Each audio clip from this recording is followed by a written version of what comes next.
Hey, it is your girl, Miss B. Welcome back to my channel.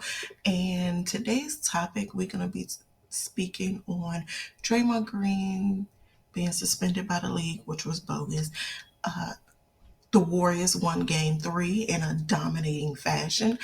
And what should we expect for game 4?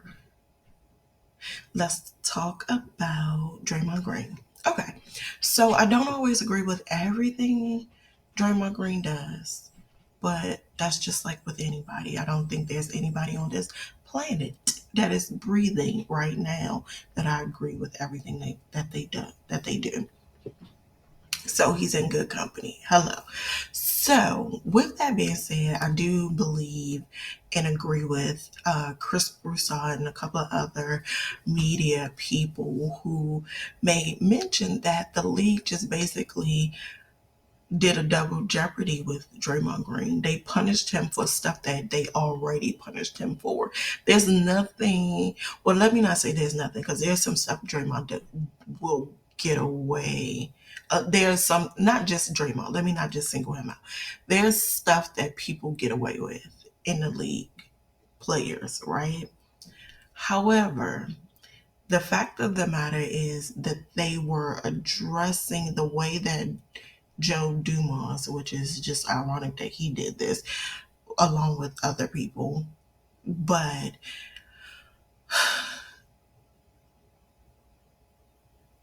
they basically did double jeopardy. They screwed Draymond Green. And they screwing the Warriors altogether. Let me just say that. Even with the new CBA, all of that, the Warriors they tried to screw the Warriors because they are, I guess, tired of the Warriors winning, which is weird because with them saying that they're tied at the Warriors winning, Steph is one of the athletes that have the highest rating. Between him and LeBron, they have the highest rating in television shows when they're on main TV, national TV, like ABC, TNT, ESPN. Like, we come up and show, look, we are watching. I said, look, we're watching LeBron and Steph. And yeah, like, they run the league. They're the face of the league, and yet they're trying to penalize both of them, especially in that CBA, that new CBA. They're penalizing both the Warriors and the Lakers and a couple other big market teams. So yes, I just feel like this is ironic that the league is trying to penalize the Warriors, because Adam Silver himself, during the beginning of this basketball season, when it was ring night and the Warriors was they were presenting the Warriors with their championship ring, Adam Silver himself said that it's always good to have Golden State and winning and so forth and on, and something along those lines of with Golden State being in the finals and so forth and on. So, with that being said, how are you? Well, people lie, so there we go. But anywho, I just feel like that's crazy, and I really wish that they would not be so biased. Like, for an example, like, just call a fair whistles for everybody, for the Warriors, against the Warriors, and for the Warriors. Call a fair whistle. Be consistent on what the rules are, and if you're following the rules. For the officials, they need to be consistent with following the rules or giving breaks. They need to be consistent across the board. Don't sway whistles for one team to win the game. And yeah, let's not do that. And then again, we don't know, and I've heard this in the main media on ESPN, FS1. Like, we don't know it's not clear on what a flagrant one is, what a flagrant two is. Like, it cannot just be based upon people's perspective, because their perspective can change, and that's not fair. And so I just want it to be fair across the board, like not just for the Warriors. I think across the board for all teams, there needs to be clear and concise understanding of what these rules are and what deserves a tech, what deserves a flagrant one, what deserves a flagrant two point. And this is the main point. Draymond Green gets a flagrant two and is suspended for his action. And then days later, we have Joel Embiid and Nick Claxton. Joel get a flagrant one for his action. Nick Claxton eventually got put out the game, ejected out the game, which was crazy. It's like, what are we doing? Like, what are the officials doing? Like, again, like I said, it ain't. I'm a Warriors fan, so yes, I will go hard for the Warriors. However, I think and believe and wish that the officials, the NBA league, be clear on what is a flagrant one, flagrant two, a technical, all of that. And to give them brothers a break. Let them be able to be competitive. Like, stop trying to take out the trash talk, the back and forth. Now, if they get in each other's face and about to throw hands or something, then yes, intervene, and yes, give out texts or whatever. But don't just give out double texts because they're in each other's face. Let them have competitive juice, edge, whatever you want to call it. Like, just let it be. Like, why are we, they're not robots, okay? Like, let's just stop.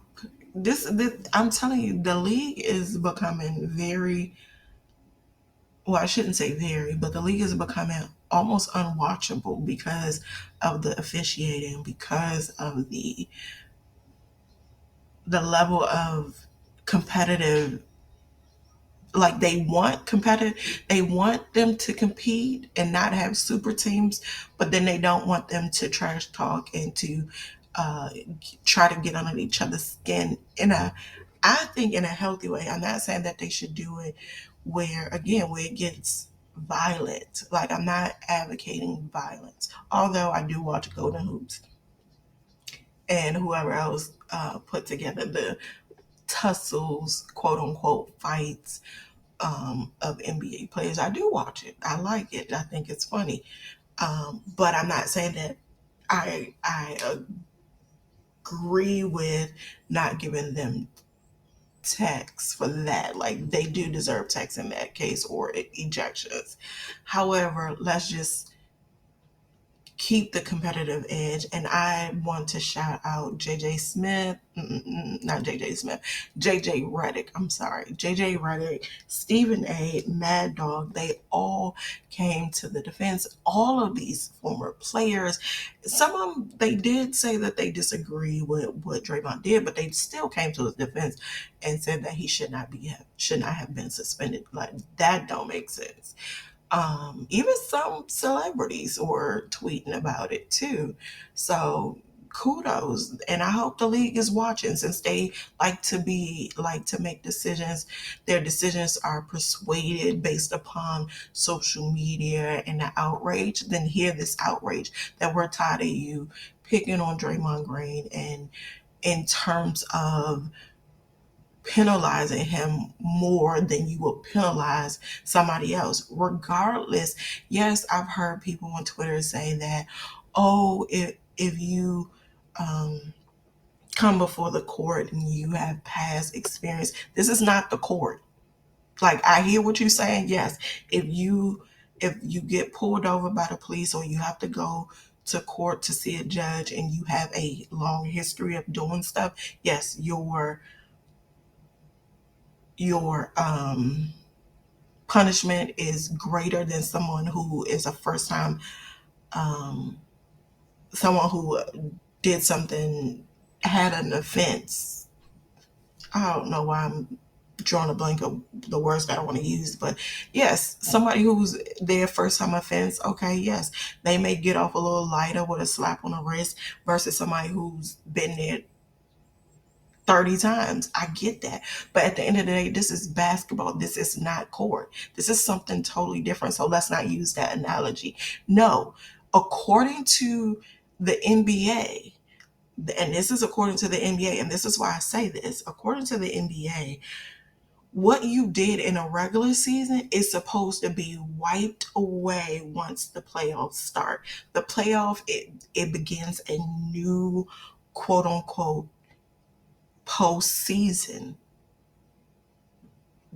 It's something different. It's supposed to be, everything's supposed to be reset. So if everything's supposed to be reset, how is he getting, how is Draymond Green receiving punishment for others for past behavior? And to be honest, I don't recall, and I may have to go back and look at what he did this season. But again, still, according to their rules, the postseason reset. Because if that was the case, he would still have however many texts he have. I think 17 texts. So wouldn't, if it didn't reset in the postseason, then wouldn't he have 17 texts? And if he get another tech, it'll be uh every other tech he'll be getting suspended. So miss me with that court analogy because it doesn't work. Because regular season and postseason, it reset in the postseason. Everything is, your slate become clean. It's like your record has been expunged. So them punishing him for past mistakes, and especially like if we're gonna be real, the past mistake was 7 years ago. And just like somebody said on Twitter, even when you have, if you made a mistake and you didn't pay a bill on time, or you forgot to pay a bill, or you intentionally or unintentionally did it and it was on your credit report, 7 years is taken off. So what are we doing here? And I'm gonna get off that soapbox, but shout out to JJ Redick and Stephen A. Smith and Mad Dog and all of them being brave enough to call out the NBA, to the point that Joe Dumas went on air to try to explain, which still just really made it worse, but whatever. So let's go on to the happy news, right?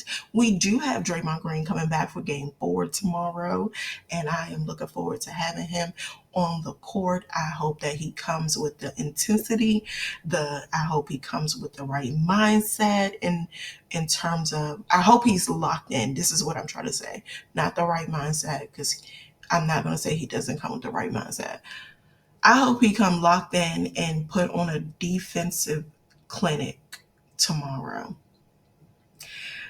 Just like in game 5 of the finals, or no, was it game 3?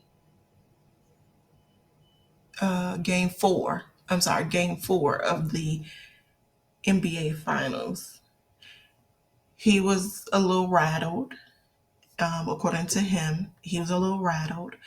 Um, But game 6, Draymond Green put on a defensive clinic. And I hope that he puts on a defensive clinic tomorrow. Like, I want that peak Draymond, that reads plays before it happens. Like, he sees everything, what's about to happen, how to play about the foe, and he pointing. Like, I want Golden State, which I think they did a phenomenal job in game 3. I am super proud, extremely proud to be a Warriors fan. I adore them. I'm so happy for them that they won that game and did it in a dominating fashion. I shout out Moody, Kevon Looney, Dante, DiVincenzo, um, JK, even though he started out slow, but hey, he came and he got himself together. He did a couple of dunks, even though I wish that dunk on Alex Lynn would have just went in, because that would have been the highlight. I am actually, one of the things I want to look forward to, um, on tomorrow is I want to see them all communicate on defense, give great effort like they did in game 3. I want them to I want game 3 habits to spill over into game 4 and 5. Sorry. So I would like to see more effort. Like JP was giving great effort on defense. Like I want to see everybody give. Now, let me just say this. Everybody did great. A couple of times I was like, Steph, come on now. That was real lazy defense. Because a couple of times the Kings scored on Steph because Steph just, he put his hand out like as if he was trying to defend him but didn't do anything. Now, I get it that he does have to be careful because he doesn't want to re he doesn't want to injure himself. So I get it, but I want him to give a little bit more focused effort on the defensive end because if you don't know, Steph is a good defender now. Like he's defending, like defending. If you don't know, go back and watch the finals. Like he's defending his behind off. Yeah.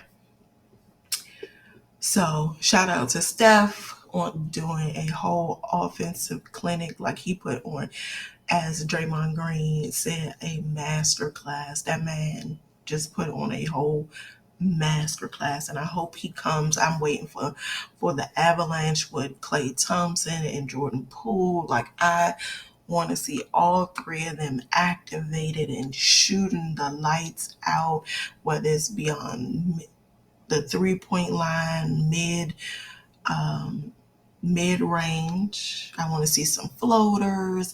I want to see what I really want to see is some dunks. I want to see some crazy ones from JK, GP2, and Wiggins. Like, I want to see them like go crazy. Like last season in the playoffs, Wiggins gave us some highlighting dunks now. And I think GP2 too. Yes, GB. Sorry, GP2.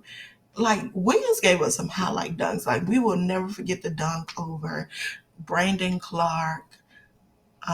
Who else? Luca.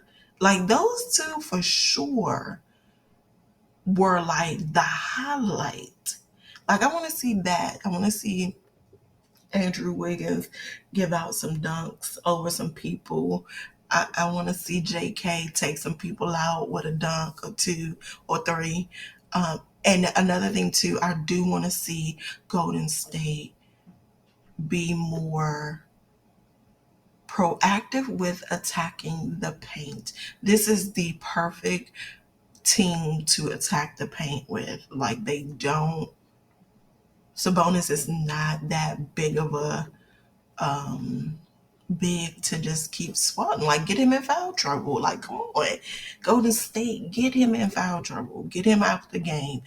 And I want to see them continue to slow down Malik Monk, De'Aaron Fox. I would like to see that. I want to see them continue to slow them down, along with Keegan Murray. And I think I don't know if I think that's his name. I don't know. Keegan, I'm gonna say that. But I like the idea of either Draymond or Looney coming off the bench and playing 4 out. So with space in the floor, I think that was a good bread and butter for Looney. I heard a couple of people do some recaps, and one of the things I'm trying to remember, I can't think of who it is because I want to give them credit. I think it was, I don't want to say who it is because I don't remember, but somebody else said this. Let me just say that I did not come up with this, although I watched the game. but somebody else said this. If they play five out, I mean 4 out, right, with Draymond or Looney and not playing them together, it works because they are able to get the offensive rebound a little bit better. And I like Dante and Moses Moody. Like they hustle. They hustle. You hear me? They hustle. They hustle to get rebounds. But most importantly, it was Kevon Looney who had 20 rebounds. Like I want to see that again. I want to see him get rebounds. I want to see him get rebounds. I want to see all of them get rebounds. I want to see them hustle like they did in game 3. I want to see that in this game 4 and in game 5. And also too, before I go, I would love to see Steph wear his lilac curry shoes in game 5 so that we can win on the road, okay? Let's go. Let's go Warriors. And I like spicy curry. Because if you know, he said, and I'm gonna end with this, he said, they say Draymond got a history, but so do we. Mic drop.